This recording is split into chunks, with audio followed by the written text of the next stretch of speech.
जर आपण पाहिलं तर 2024ची जी लोकसभा निवडणूक आहे ती थोडी राजकारणामध्ये झाली। म्हणजे कशा पद्धतीनं राजकारण झालं, एका पक्षाचे दोन दोन पक्ष झाले आणि यामुळं कोणती महाविकास आघाडी कोणती महायुती यामध्ये कोणाचा उमेदवार कुठं जागा द्यायची, कुठून निवडून येईल, असे तर्क वितर्क मतदारसुद्धा मोठ्या प्रमाणात गोंधळात होते। अशी परिस्थिती 2024ला निर्माण झालेली होती। आता मतदान प्रक्रियासुद्धा पार पडली आहे, 5व्या टप्प्यातलं मतदान चालू आहे। पण मात्र आता या निवडणुकामध्ये जे लोकसभेचं निवडणुकाचं मतदान पार पडलंय 4थ्या टप्प्यामधलं, 3ऱ्या टप्प्यामधलं, 2ऱ्या टप्प्यामधलं, यामध्ये नेमकं काय होऊ शकतं, म्हणजे मराठवाड्यामध्ये नेमकं काय होऊ शकतं, उद्धव ठाकरे यांचे किती खासदार मराठवाड्यामध्ये निवडून येऊ शकतात, हे आपण अगदी सविस्तरपणे पाहणार आहोत।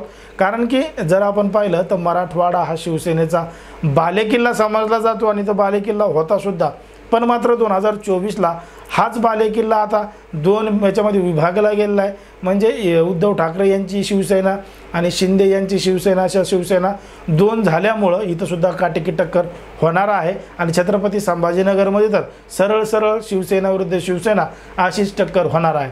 मग मराठवाड्यामध्ये नेमके उद्धव ठाकरे गटाला किंवा महाविकास आघाडीला किती जागा मिळतील हे आपण अगदी सविस्तरपणे पाहणार आहोत। जर आपण पाहिलं तर मराठवाड्यामध्ये एकूण लोकसभेच्या 8 जागा आहेत। मराठवाड्यातील 8 जिल्ह्यामध्ये नेमके किती खासदार उद्धव ठाकरे यांची निवडून येते हे विचार करायला गेलं तर सगळ्यात पहिले मतदारसंघ आहे शिवसेनेचा बालेकिल्ला आहे, तो म्हणजे छत्रपती संभाजीनगर। आता छत्रपती संभाजीनगर या ठिकाणी उद्धव ठाकरे यांच्या गटाकडून शिवसेनेकडून चंद्रकांत खैरे हे उमेदवार आहेत आणि चंद्रकांत खैरे हे या ठिकाणाहून तगडे उमेदवार आहेत, त्यांचे निवडून येण्याचे चान्सेस जास्त आहेत।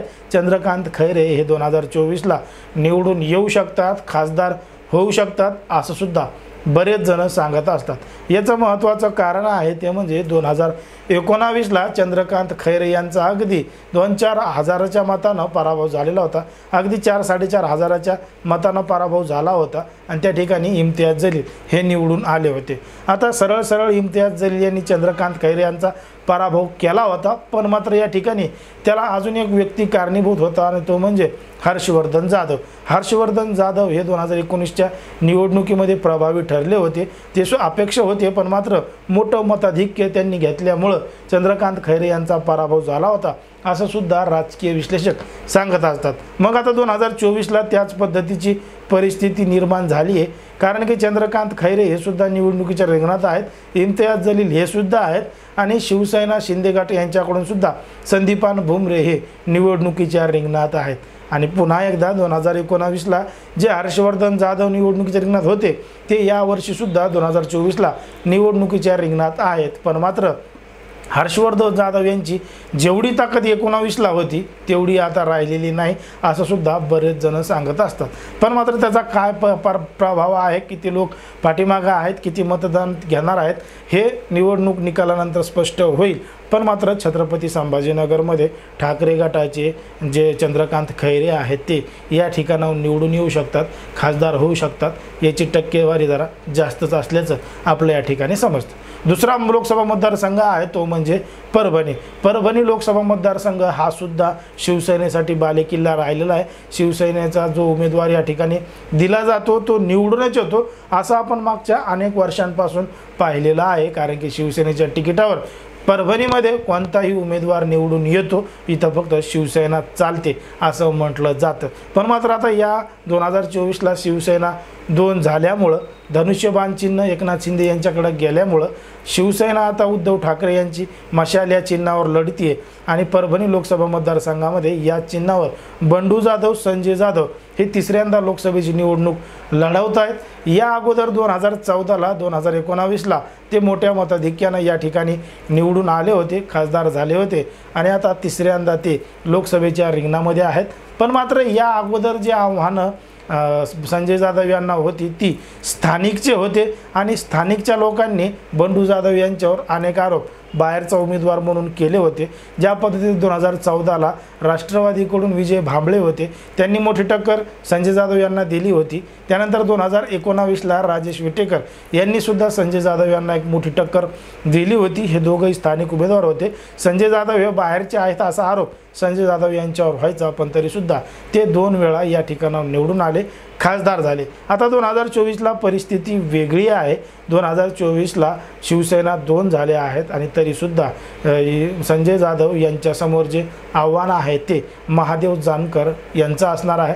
कारण की महादेव जानकर हे महायुतीचे उमेदवार आहेत आणि महायुतीचे उमेदवार असल्यामुळं संपूर्ण महायुती त्यांच्या पाठीमागं ठामपणे खंबीरपणे असल्यामुळं महादेव जानकर यांची ताकदसुद्धा परभणी लोकसभा मतदारसंघामध्ये वाढलेली आपल्याला दिसते.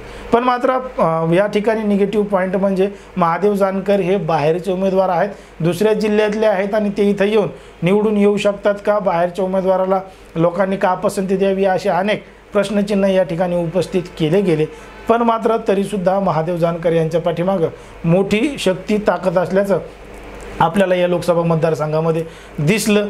पण मात्र संजय जाधव हे त्या ठिकाणाहून निवडून येतील असं सुद्धा बऱ्याच जणांचं म्हणणं आहे आणि या ठिकाणी उद्धव ठाकरे यांना फायदा होईल असं सुद्धा बरेच जण सांगतात. आता तिसरी जी जागा आहे ती जागा आहे धाराशिवची आणि धाराशिव लोकसभा मतदारसंघामधून ओमराजे निंबाळकर हे पुन्हा एकदा निवडून येऊ शकतात, खासदार होऊ शकतात आणि ठाकरे गटाला मोठा फायदा होऊ शकतो असं सुद्धा बरेच जण सांगतात.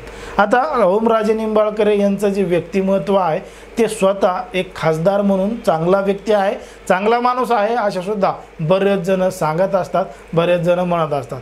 कारण की अर्ध्या रात्री फोन करा ते फोन उचलतात, भांडणं सोडवतात, अनेकांना भेटी देतात, कोणालाही नाही कोणत्याही कामाला नाही म्हणत नाहीत.